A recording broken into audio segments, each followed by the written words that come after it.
I never thought I'd fall for a guy who'd break my heart. Life at Wentworth College in Athens, Ohio, seemed straightforward. Football, classes, parties. But everything changed when I realized my roommate wasn't just a friend. Jake Russo, the star of our football team, stormed into my life 3 years ago, and I haven't been able to get him out of my head. One look at him, and I lose control, but he doesn't even suspect. It's like living on a powder keg, knowing the match has already been struck. My name is Noah Carter. I'm 21 years old. I live in Athens, Ohio. I'm a wide receiver on the football team, studying English literature and writing poems nobody reads. On the outside, I'm a regular guy. Practices, beers on weekends, joking with the team. But inside, I'm different. I'm gay, and that's a secret I keep from everyone except a couple of close friends. In a town like Athens, you don't shout about stuff like that. 3 years ago, I met Jake.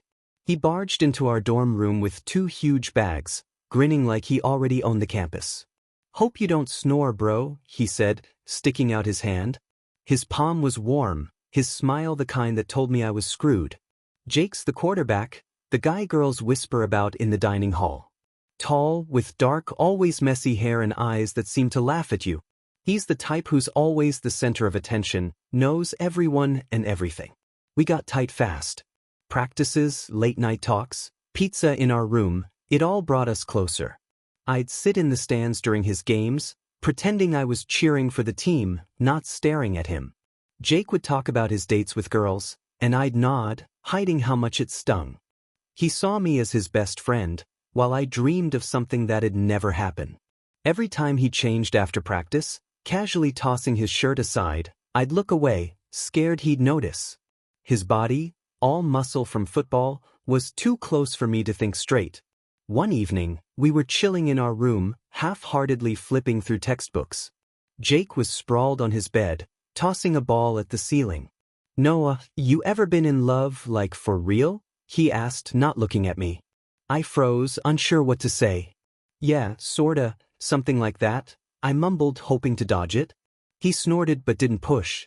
In that moment, I wanted to spill the truth, but fear locked my tongue. Instead, I just watched him juggle the ball like it was no big deal.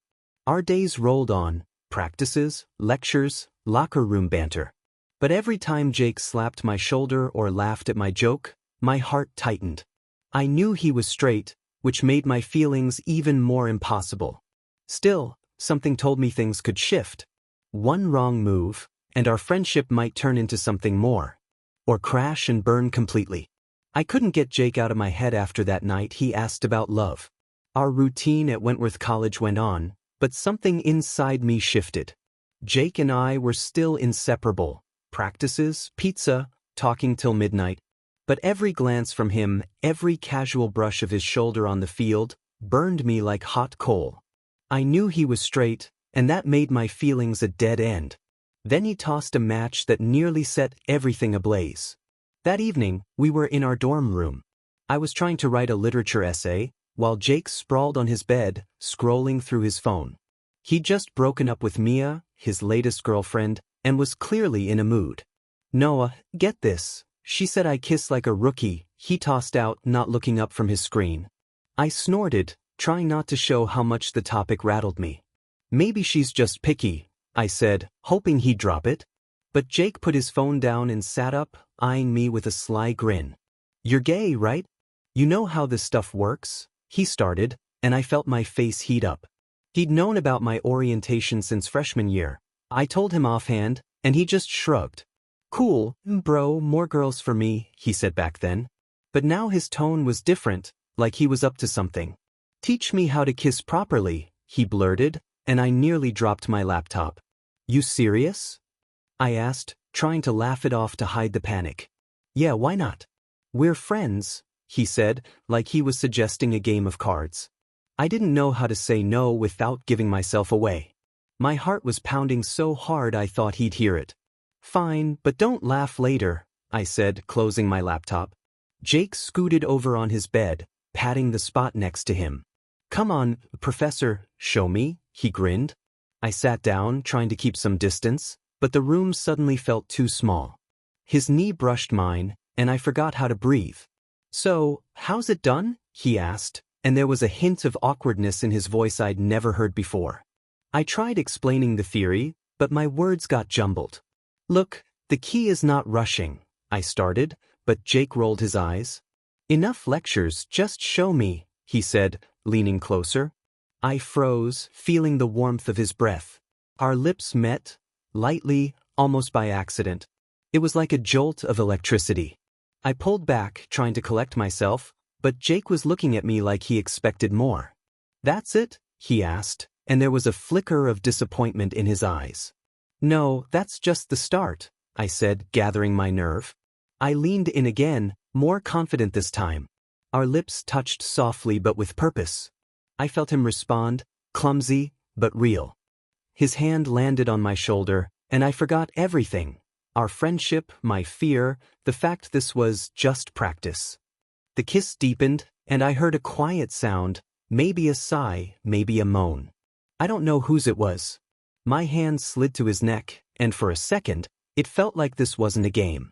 But then Jake pulled back sharply. "All right, I get it," he mumbled, standing and grabbing a towel. "Gonna hit the shower." He bolted out of the room, leaving me staring at his bed. My lips were burning, my thoughts a mess. That wasn't practice, not for me. But what did it mean to him? I flopped onto my bed, staring at the ceiling, knowing things would never be the same. What would he do tomorrow? Look me in the eye or pretend it never happened? I woke up with a heavy head, like I'd been drinking all night instead of staring at the ceiling. That kiss with Jake still burned in my memory, like a splinter I couldn't pull out. I hoped he'd at least look at me differently this morning, but when I opened my eyes, his bed was empty. Jake had left for practice without a word. That hurt worse than if he'd just laughed it off and forgotten. I lay there, staring at his pillow, feeling something inside me tighten. The dorm was quiet, just the old air conditioner humming. I forced myself to get up, wash my face, and head to my literature lecture. In the classroom, I sat staring at my notebook, not hearing the professor. My mind kept circling back to Jake. His lips, his hand on my shoulder, the way he bolted for the shower. I tried convincing myself it meant nothing, that it was just a dumb joke to him. But every time I closed my eyes, I felt his breath, and it drove me crazy. Practice was even worse. Jake acted like his usual self, joking with Ethan, yelling at the rookies, throwing the ball with that same confidence. But he wouldn't meet my eyes. When we crossed paths on the field, he looked away, like I was invisible. I caught myself getting angry. "You started this, jerk," I thought, slamming the ball into the ground harder than necessary. Coach Harlan noticed my attitude and barked, "Carter, focus or you'll run laps till sunset." I nodded, but inside I was boiling. After practice, I went back to the room, hoping Jake would be there and we'd talk. But he was gone again. I sat at my desk, opened my laptop, and started writing a poem. The words poured out. About pain, about wanting, about screaming inside but staying silent. I called it Shadow on the Field, and hid it in a folder no one would see. It was my outlet, a way to spill what I couldn't say out loud. But even that didn't help. Later that evening, Jake finally showed up. He barged into the room, bag slung over his shoulder, smelling of sweat and grass from the field. "Yo, Noah, what's good?" he said, like nothing had happened. I looked at him, searching for any hint of yesterday, but his face was blank as a board. "Fine," I muttered, not looking up from my laptop. He tossed his bag on the bed and started changing. I tried not to watch, but out of the corner of my eye, I saw him pull off his shirt, his back glistening with sweat. It was too much and I turned away.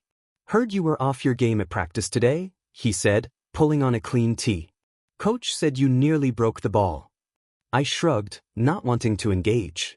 "Just a bad day," I said, hoping he'd shut up. But Jake kept going. "Maybe you need to chill? Come to the bar with the guys," he suggested, his voice as careless as ever. I shook my head. Not in the mood. He left, and I was alone again.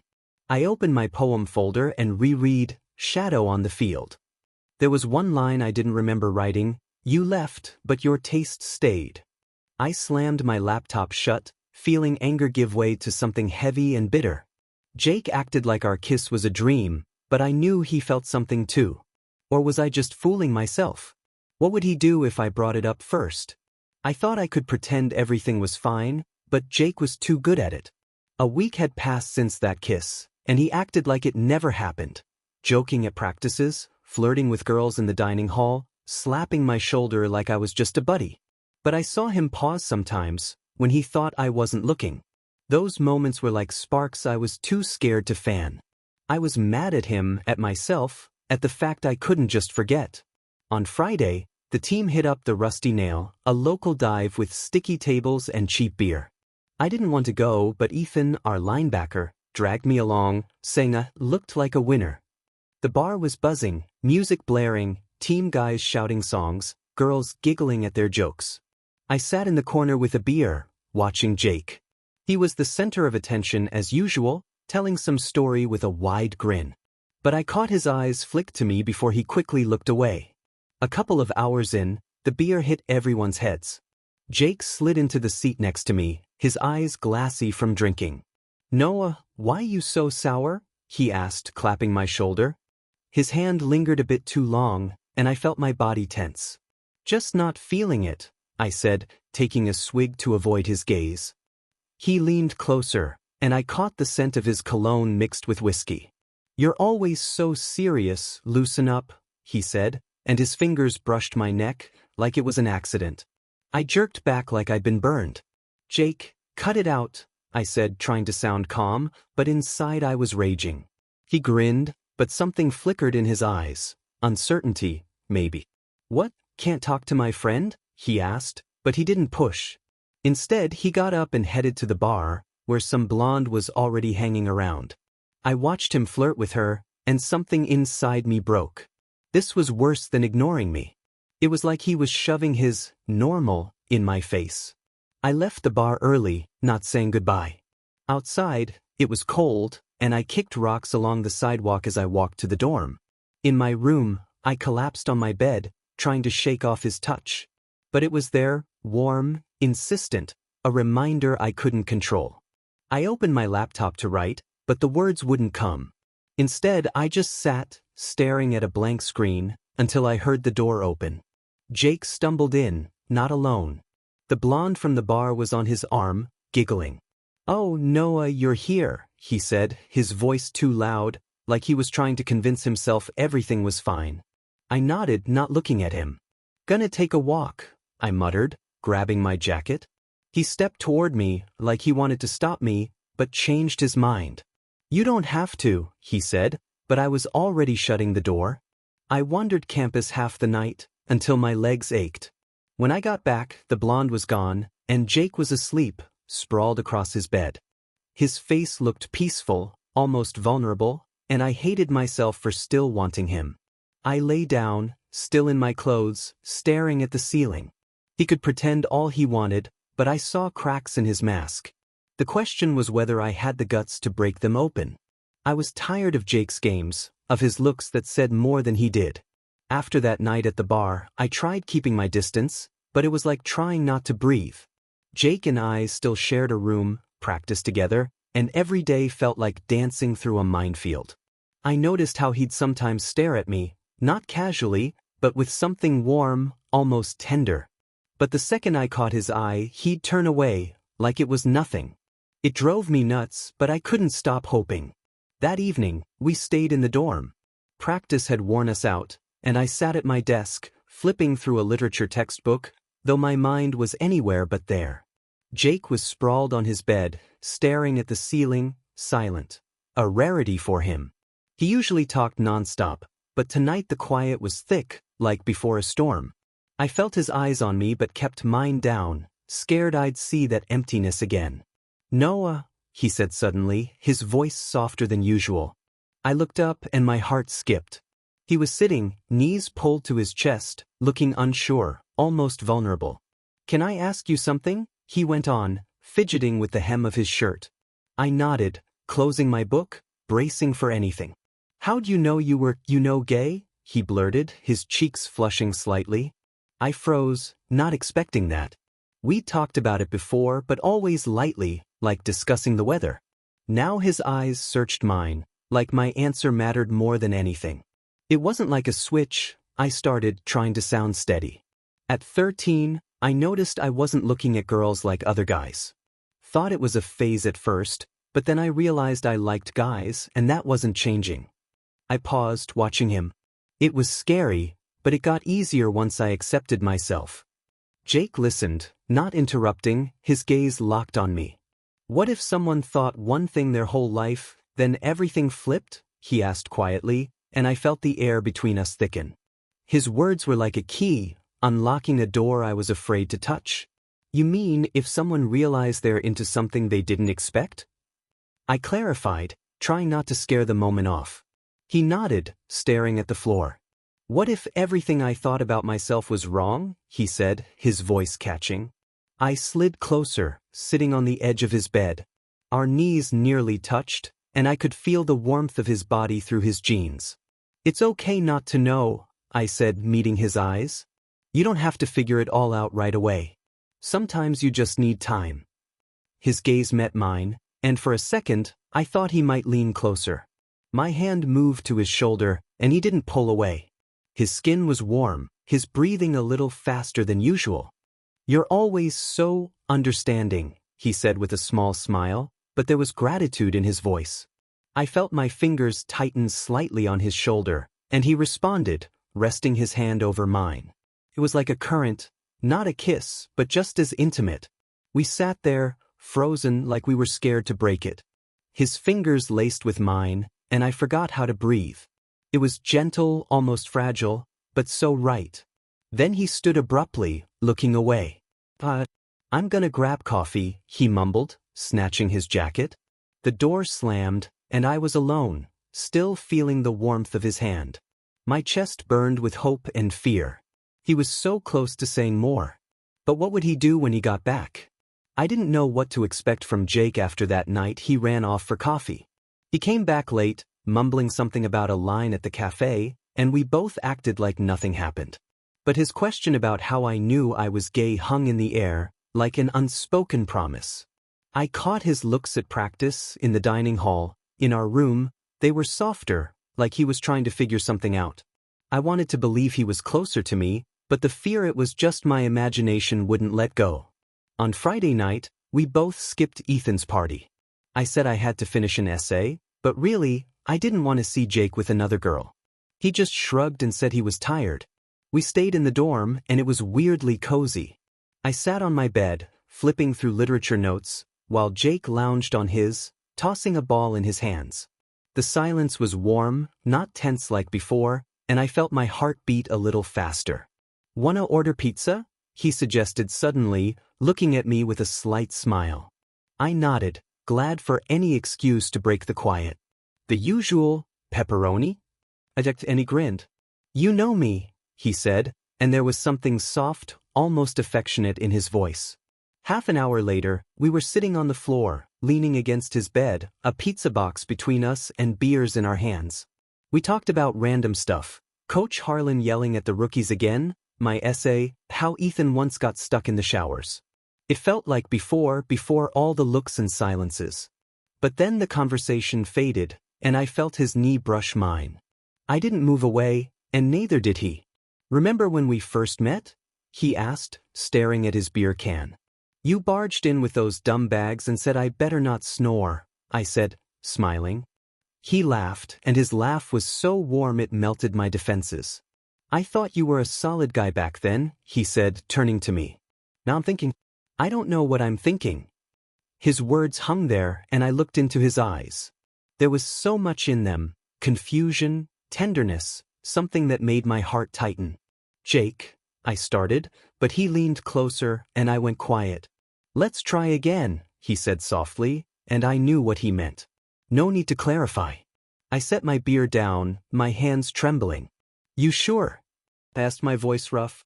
He nodded, eyes locked on mine.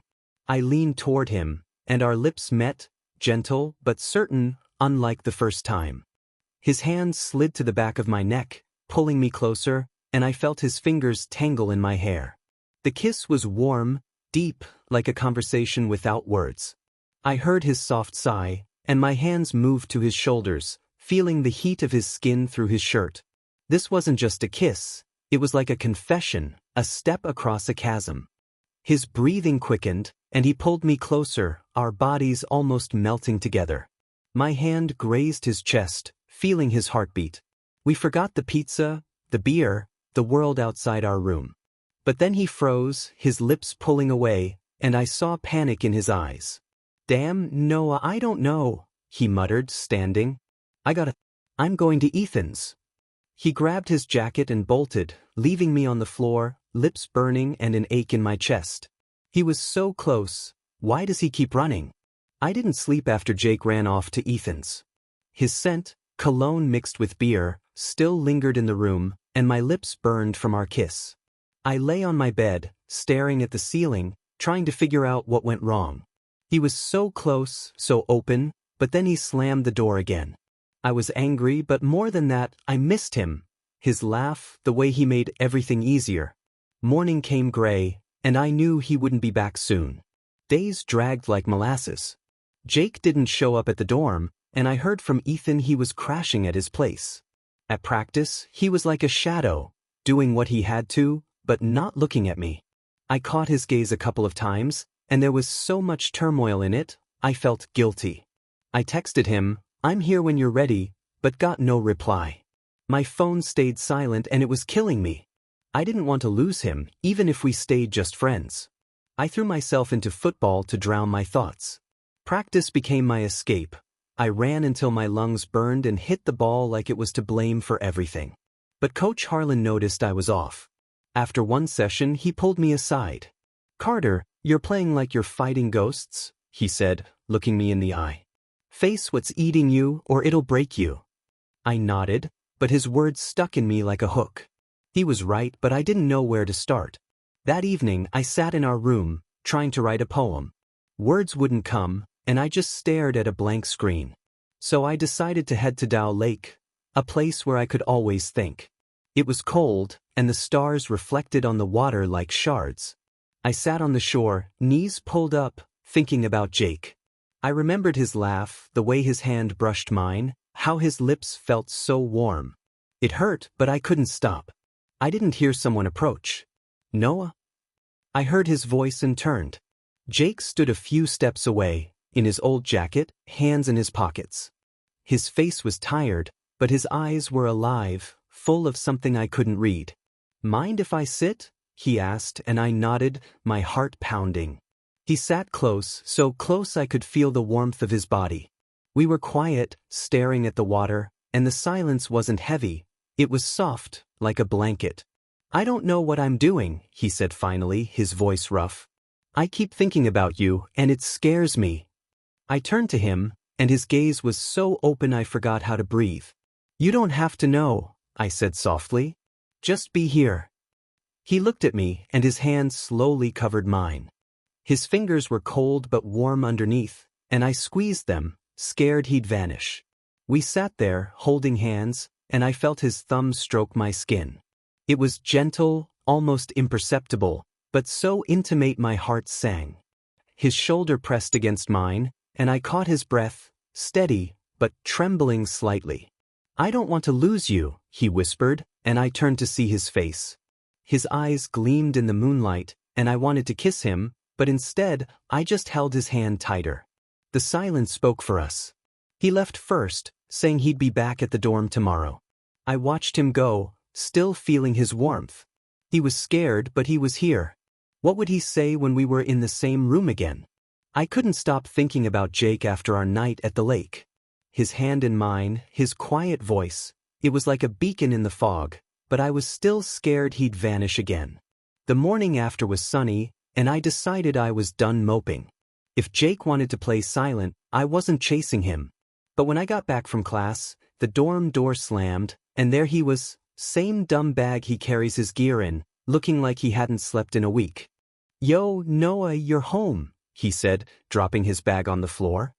His voice was rough, but a smile flickered in his eyes, and my heart did a flip. "Yeah, where else would I be?" I said, crossing my arms to hide how glad I was. He looked beat, dark circles under his eyes, but still stupidly gorgeous. I hated him for it.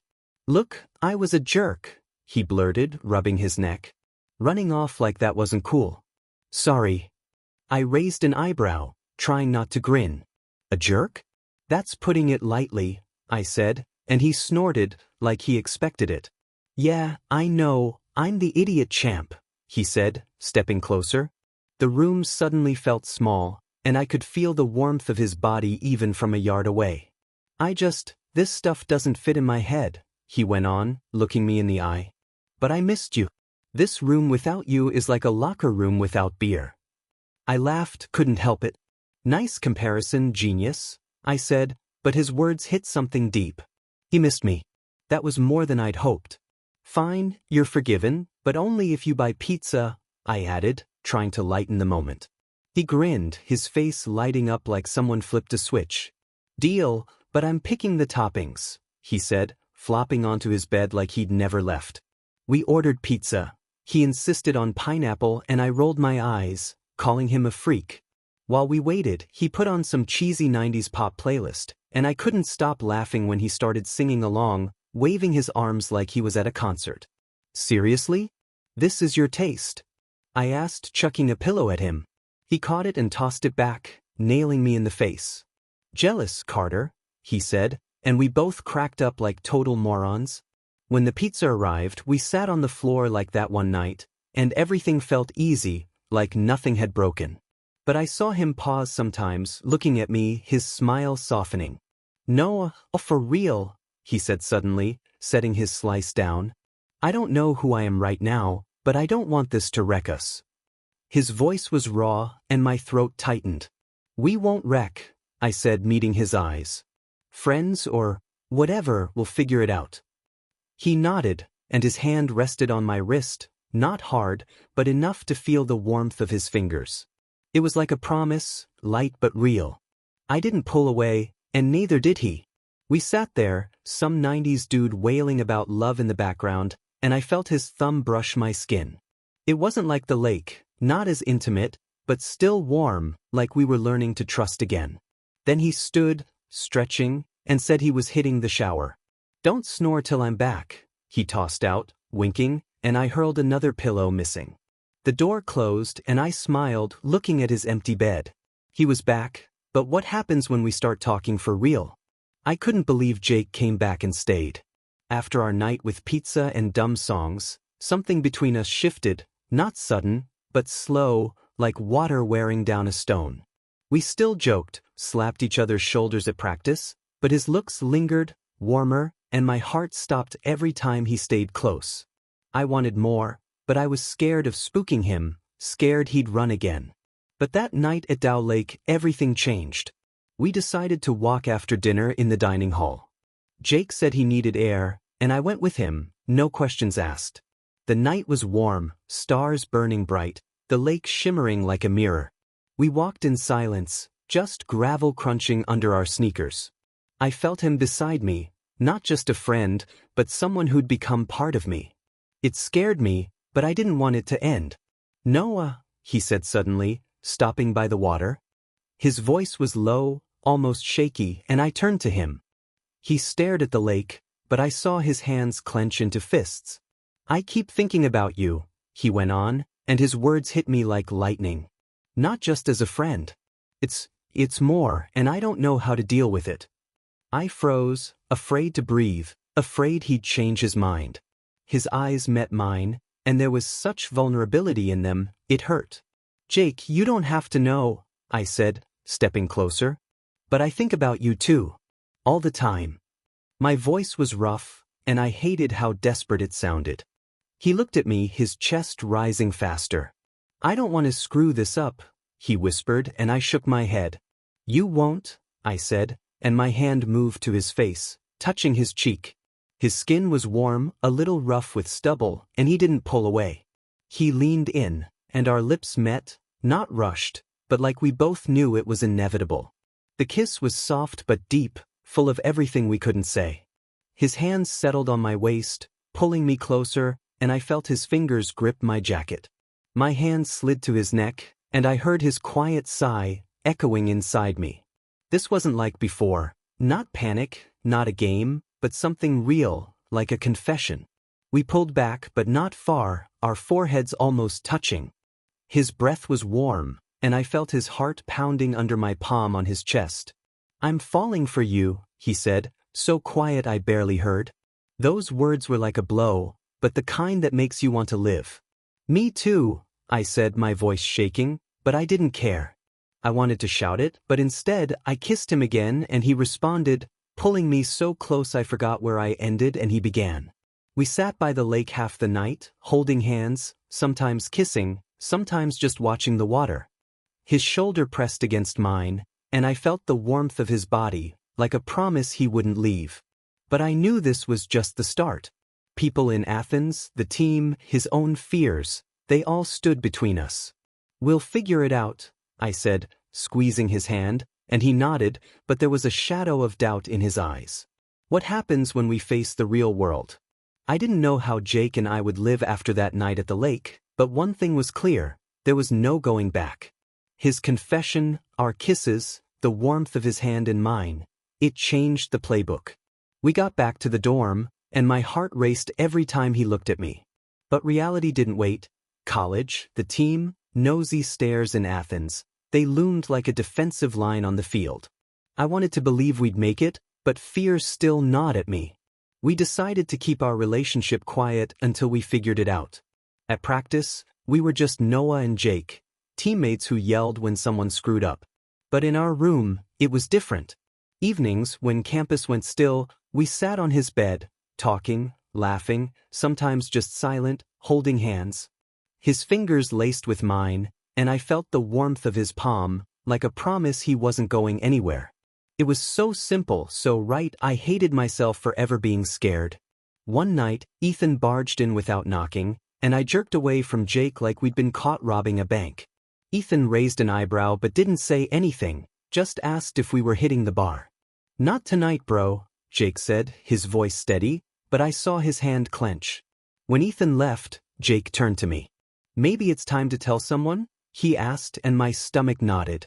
"You ready?" I checked and he shrugged. "Not really, but I don't want to hide forever." We started small. I told Kelly, my friend from the lit club, and she just hugged me, saying she was happy for us. Jake talked to Ethan, and to my shock, he just grunted, "Just don't make out on the field, or coach will lose it." It wasn't full acceptance, but it wasn't judgment either, and I felt a weight lift off my shoulders. But Athens spreads gossip fast, and I saw some teammates whispering when we walked by. It scared me, but Jake was always there, his calm keeping me grounded. One day at practice, Coach Harlan called us over after the final whistle.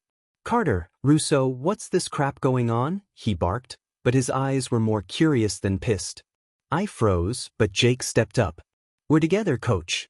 "That a problem?" he said, and I nearly choked on his boldness. Harlan stared, then snorted. "Long as you win games, I don't care who you're sleeping with. Just don't yap about it in the locker room." It was gruff, but fair, and I felt my lips twitch into a smile. That night in our room, I pulled out a poem I'd written for him, Blur of the Game. I read it aloud, my words shaking, but I saw his eyes shine. "You're stupidly talented," he said, his voice full of pride. He reached for me and we kissed, slow, tender, like the world could wait. His arms wrapped around me, and I felt his heart beating with mine. This was our moment, our win. Now I've got a question for you guys. What's harder, telling the world about your love or accepting yourself? Have you ever had a moment where you were scared to take a leap but did it anyway? Drop it in the comments, I'm legit curious. Jake and I are on the field, and the game's just starting. I look at him and he smiles, quiet just for me. Whatever's ahead, I know we'll play this game together.